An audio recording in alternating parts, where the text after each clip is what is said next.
Priatelia, Slovensko opäť stojí pred otázkou, ktorá sa nedá odbiť jednou vetou. Otázkou, ktorá rozdeľuje politikov, médiá, opozíciu, ale aj obyčajných ľudí pri rodinných stoloch. Kam vlastne smerujeme, do čoho nás ťahajú a kto za to všetko nakoniec zaplatí? V zimom období postavím otázku a teraz vám vybušnú kamery. A nesvedčala by Slovensku neutralita? A túto otázku stavím veľmi oficiálne, veľmi jasne. Do čoho nás to preboha ťahajú všetci? Všetci hovoria o vojne. Ako chcete 800 miliárd eur, o ktorých hovorí Európska únia, minúť? To je nemožné. Tá absorpcia jednoducho neviete tých 800 miliárd dostať do polí, že ich miniete. Ďalej, o akej vojne to hovoríme? Akože s kým sa ideme byť? Nemci hovoria o krytoch, hovoria o nových zbraniach, krížom, krážom všetci rinčia zbraňami. Prosím vás, o čom sa bavíme? Ja stále neviem. Kto chce s tým preboha bojovať? Premiér Robert Fico povedal vetu, ktorá okamžite vyvolala politickú búrku. Vetu, ktorá znela jednoducho, ale jej význam je obrovský. Slovensku by svedčala neutralita. A v tejto chvíli sa spustil krik.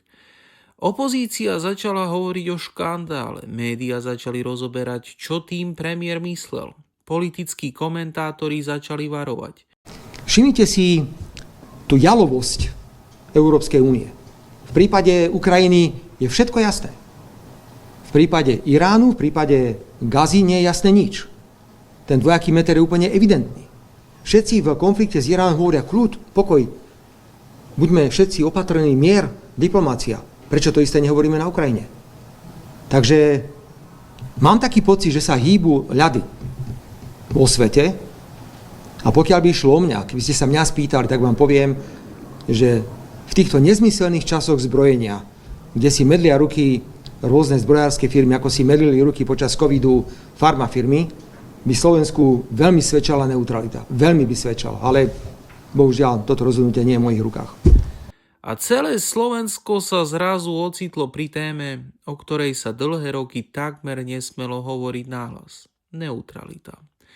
Slovo, ktoré ešte donedávna znelo ako niečo zakázané. Ako niečo, čo sa v slovenskej politike nemá ani vysloviť. Ako keby samotná otázka bola nebezpečná.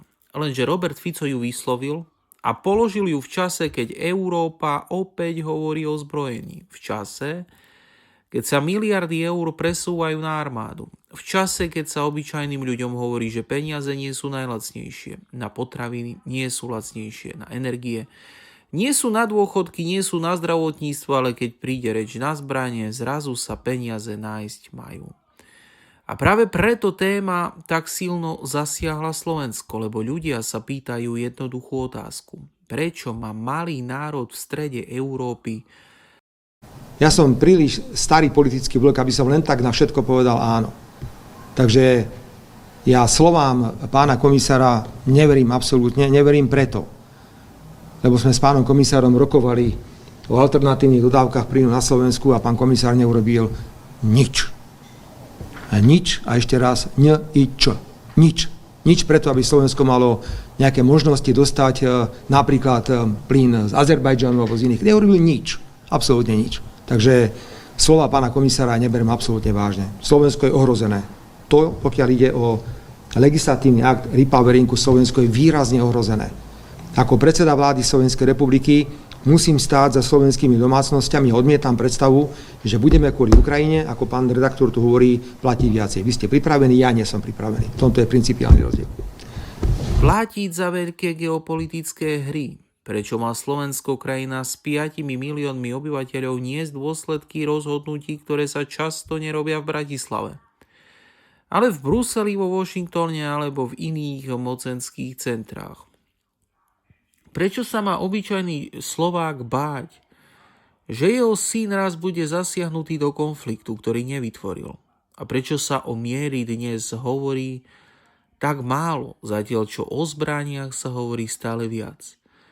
Robert Fico týmto výrokom neotvoril len debatu o NATO, otvoril debatu o samotnej podstate slovenskej štátnosti.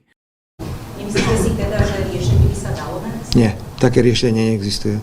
40 eur je dnes megawatt hodina, pokiaľ ide o plyn. To sú také sladké rečičky, viete, keď vtáčka lapajú, pekne mu spievajú. My dobre vieme, čo repowering pre nás znamená. To znamená, že 1. januára 2028 musíme zastaviť akékoľvek dodávky zemného plynu z Ruskej federácie.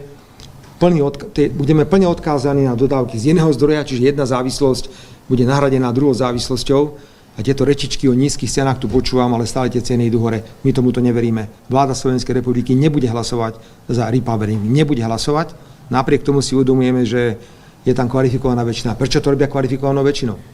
Otvoril otázku, či Slovensko ešte dokáže mať vlastný názor. Či ešte dokážeme povedať áno, sme súčasťou Európy.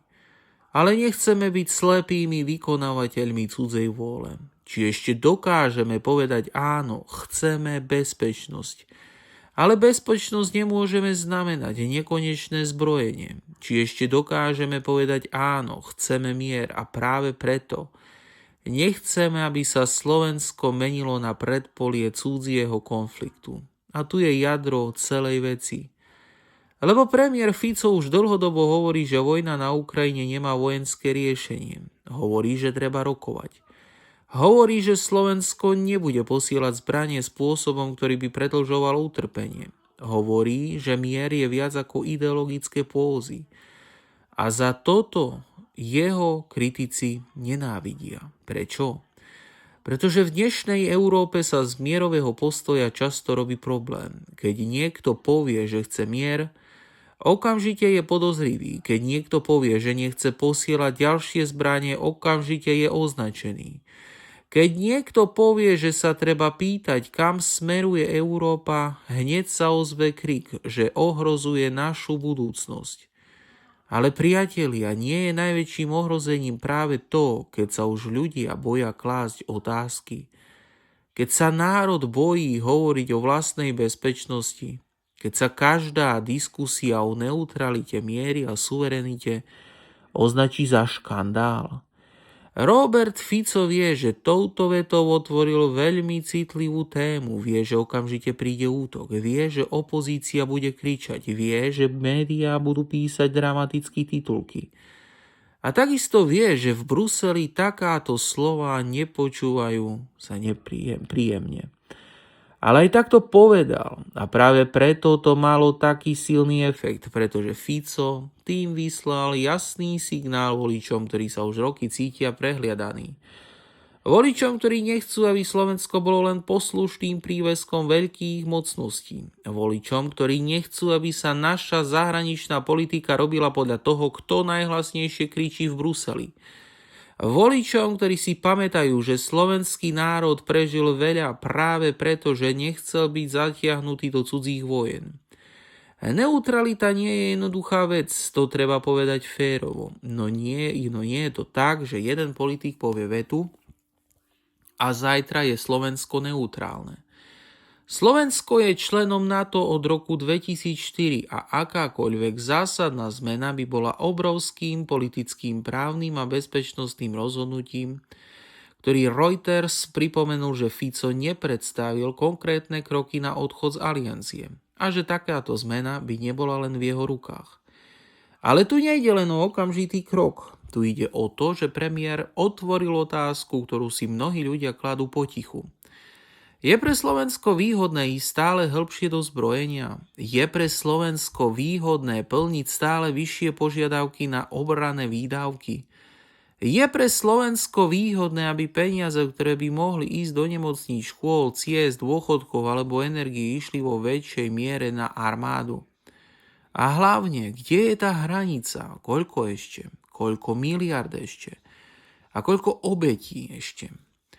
Koľko rokov ešte budeme počúvať, že mier je slabosť a zbrane sú odvaha?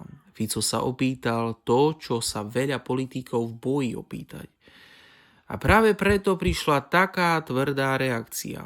Prezident Peter Pellegrini sa od myšlienky neutrality dištancoval a zdôraznil, že Slovensko nebude narúšať jednotu NATO. Opozícia, najmä Michal Šimečka, hovorila o škandalóznych slovách a spája neutralitu s vystúpením z NATO.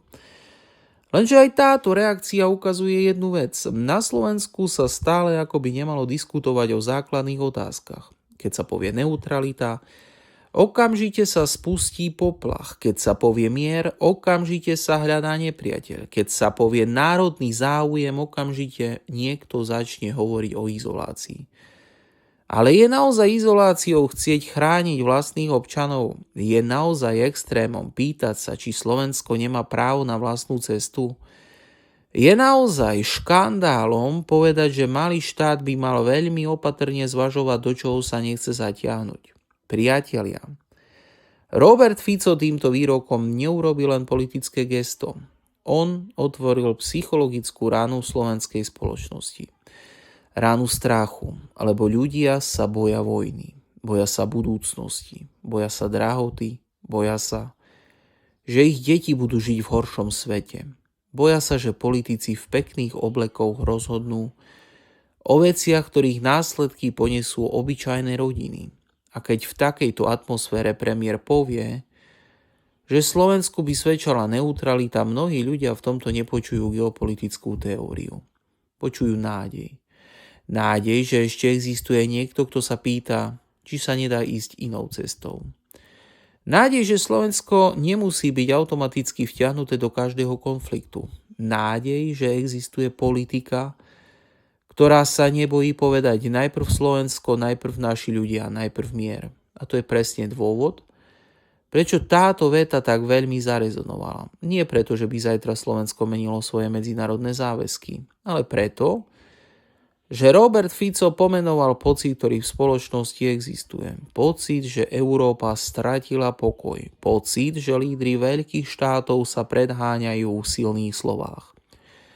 Pocit, že o mieri sa hovorí čoraz menej a o vojne čoraz viac. Pocit, že bežný človek je opäť len divák v hre mocných. A práve tu prichádza najdôležitejšia otázka. Má Slovensko odvahu hovoriť o vlastnej budúcnosti bez toho, aby mu niekto okamžite prikázal, čo si má myslieť? Máme ešte právo povedať, že nechceme byť súčasťou vojnového šialenstva? Máme ešte vôbec právo povedať, že mier nie je hanba? Fico svojim výrokom vyvolal búrku, ale možno to bola búrka, ktorá musela prísť. Lebo niekedy treba zatriasť politickou scénou, aby sa konečne začali riešiť otázky, ktoré sa zapamätajú pod koberec. Slovensko dnes nestojí pred jednoduchou voľbou. Na jednej strane je bezpečnostné ukotvenie, spojenci, záväzky, realita sveta, v ktorom nežijeme s vami. Na druhej strane je túžba po pokoji, po suverenite, po vlastnom hlase a po politike, ktorá nebude slepo príjmať každé rozhodnutie zvonka.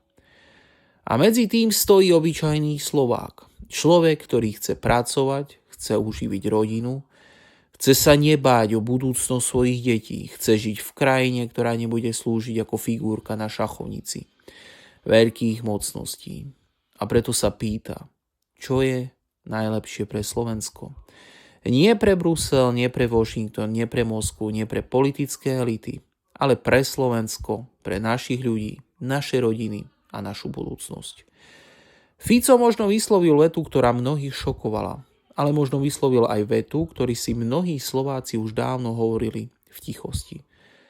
Že Slovensko potrebuje pokoj, Slovensko potrebuje mier, Slovensko potrebuje vlastnú hlavu. A že v čase, keď všetci okolo rinčia zbraňami, možno práve malý národ musí mať odvahu povedať dosť. My nechceme vojnu. My nechceme byť zatiahnutí do cudzieho konfliktu. My chceme len žiť. A teraz je otázka na vás. Myslíte si, že Robert Fico otvoril dôležitú debatu, ktorú Slovensko potrebuje? Alebo je neutralita v dnešnom svete príliš riskantná predstava? Napíšte nám svoj názor do komentára. Ďakujeme vám za všetko. Lebo jedno je isté, táto veta nezmizne len tak. Fico otvoril tému, ktorá bude Slovensko ešte dlho rozdeľovať. A možno práve preto bolo potrebné, aby konečne to zaznelo nahlas. Ďakujeme vám, že nás sledujete. váš slovenský konzervatívec. Dajte nám like, odber a samozrejme komentár. Ešte raz vám zo srdca ďakujeme. Podporte nás odberom.